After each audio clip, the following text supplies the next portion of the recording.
So originally, when Farm Sanctuary contacted us about helping out, we heard that this was an illegal slaughterhouse that was being shut down for cruelty. And if you can imagine, a normal slaughterhouse is probably not a very fun environment, to put it lightly, and so to be shut down for cruelty would have to be pretty bad. It was us, Critter Creek, Shelter Farm, Yesican, and Kindred Sanctuary who all met in Fort Myers on the day where we were to remove all of the animals off the property. So Farm Sanctuary is responsible for making all of this possible, from filing legal paperwork to coordinating with all of us to be sort of the hands and feet on the ground, as well as working with law enforcement. So yeah, this slaughterhouse didn't know that any of this was going to happen that day. It essentially was a raid, and for our protection and for the animals and everybody, we were going to be escorted in by the police. And we were going in kind of like, you know, this is going to be a pretty easy day. There's a lot of people here, which is cool. But at the same time, like, you know, we've only got to take a couple animals out of here and we'll be on the road in no time and take our new friends back to Gainesville. That was not the case. So we immediately started hearing a bunch of noise, which was chickens and roosters and just sort of commotion, and realized that they were on the property. They were on the illegal property, and part of the order was we had to take all of the animals that were there. And just from the first glimpse, there was just cages and cages everywhere, mostly birds. At the end of the day, we ended up counting over 100 that we rescued out of there, but it was extremely overwhelming because none of us were prepared for that. And luckily, Logan, who had been through something like this before, just sort of cut through, and she started delegating. So she told Martin and I to go to Tractor Supply and just buy as many dog crates as we could. Chris from Critter Creek went to Enterprise, and we rented some big vans. And so the wheels started to turn, but we realized when we looked at all of these animals, like, this is gonna be a very long day. Emma stayed behind and basically just one by one started to get these birds. Of course, you know, they've been living in filth and, you know, never have had a connection with a human in a good way. And so they were not easy to catch. The birds were just, obviously they wanted to run from me, but my job that day was to get all of the birds in cages so we could get them in the vans and get them to safety. We kept finding more and more animals, which was overwhelming. And so we also realized that we needed to just get more help. And so originally it was just Kindred Spirits and Critter Creek and Peacefield that were gonna be there, because again, we just thought there was gonna be a couple cows and a chicken. And so we realized we needed to basically call in help. Like, we needed the vegan Avengers to show up. And that's when a couple people got on the phone and we talked to Yesican and Shelter Farm Sanctuary. For us, after spending hours of working in the hot sun, trying to get these scared animals into our arms, putting them into crates, it was such a relief knowing that when they pulled up and I saw Shelter Farm, I was like just so overwhelmed with gratitude, because it was just such a stressful day and you wanted to get all of them out of there, but it was overwhelming because there were so many. So it was so amazing that they showed up and helped us. So going into this day, I didn't know how I would react, because I knew we were going to see some pretty intense things, and we did. Like, we saw a sweet little baby duck that had a really deformed wing. Everyone was pretty malnourished. The living in their filth, like we talked about, and then also we saw the butcher area, and there was, you know, a bathtub that I'm sure that's where the blood was drained into, as well as, you know, different saws and electrical saws hanging from things. And it was just a really intense experience. So the adrenaline of the day had definitely taken over while we were doing stuff and rescuing these animals, but it wasn't until we got in the car and started heading home with everybody that it began to set in, like what we had really seen, what we had been through.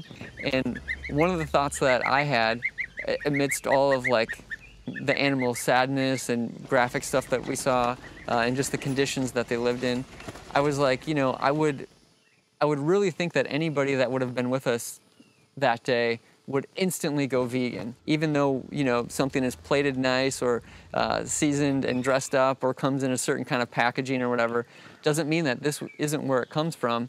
And so I just think that's an important thing to keep in mind. And so I'm having that thought, again, peak COVID time, so no one else is on the road, but the only other people that are out and about as we're driving is everybody at the drive-through of all the fast food restaurants on the way home. And so you see these double lines going out around Chick-fil-A and Burger King and McDonald's and everybody else. And you know, we're lucky enough to have rescued over 100 animals that day between us and the other sanctuaries. But you know, in an hour at Chick-fil-A, I can't imagine, you know, how many individuals had to suffer because of what people are choosing to eat. We tend to keep things pretty positive, and we're not going to show anything too graphic. There's a few documentaries online that would be good to see if you need to see that stuff for motivation. Or you can just take my word for it and just go vegan, because you'll feel better, it's better for the environment, and I could give you a million other reasons, but the number one is I don't want to hurt animals, and I think most of us are animal lovers and feel the same way. So about 3 hours into our drive, everybody met up at Kindred Spirits Farm Sanctuary to kind of figure out, okay, who's going to take what animals and where are they going to go. And it was a really interesting thing, because I'm looking at all of these sweet birds, and like I know how close that we've gotten to everybody here, and it felt like an adoption. Like, okay, who's going to come with us? Hey, freedom ride! They've had a really long day, but this is part of their freedom ride, their new home, their new life. And even this small area is 1,000 times better than where they were this morning. And so, all right, ladies, come on in. Come check it out. Anytime we rescue an animal here, they do need to be quarantined for a while, just to make sure that they're not going to bring in some sort of infection or disease to the rest of the flock or the herd. Freedom! Sun is almost setting, but we almost got the quarantine pallets done. We pulled this from the barn. It was like used for tools and stuff, but it'll be a little roosting nest. We got some branches. You can see it's dark, so their instinct right now is to roost and to be off the ground. So we're gonna try to get them that, and then tighten up any loose ends. But this area is actually gonna be pretty nice. So 18 new friends at Peacefield. We figured if they're gonna have to be in here for a few weeks, we should give them a little more space. So we just built this area outside. We put up like a 7-foot deer net, so they can be out here during the day and have a little bit more room to roam around while they're in quarantine before they join our main flocks. Doing yoga with the chickens. Keep your hands at your heart. Inhale, one leg out. Take your left knee forward.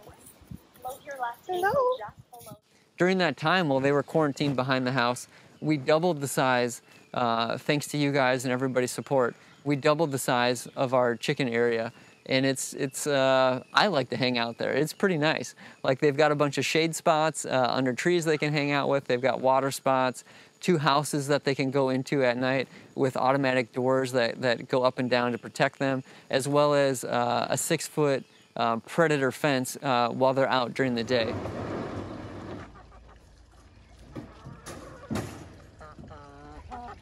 You gotta go check out your new home.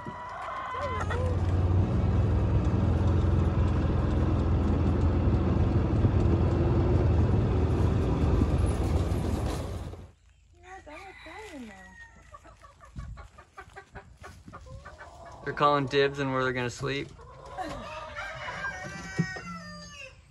So we have a bunch of hens that need names.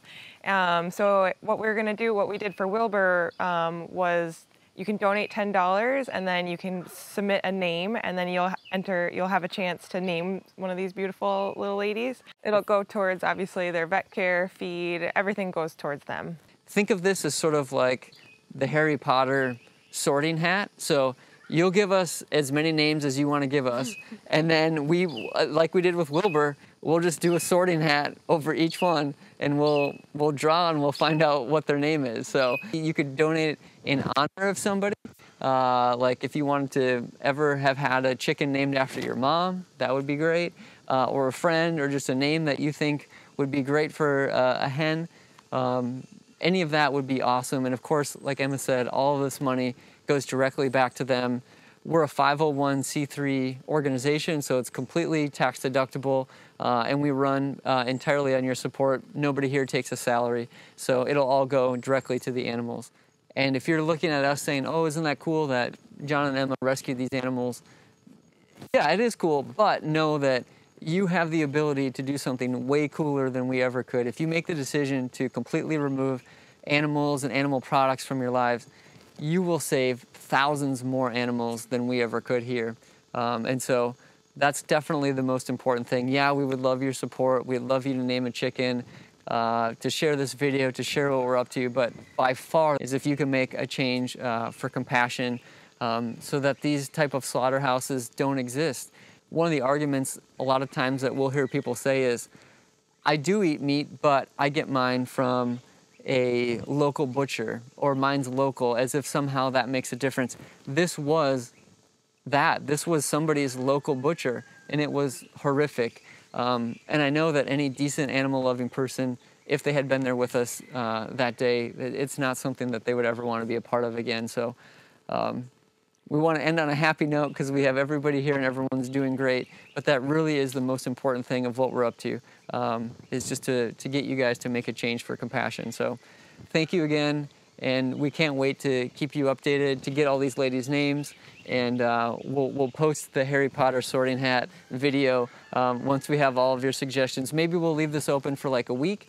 So over the next week, you can enter names and suggestions, and then we'll figure out who everybody is. Thank you. Thank you.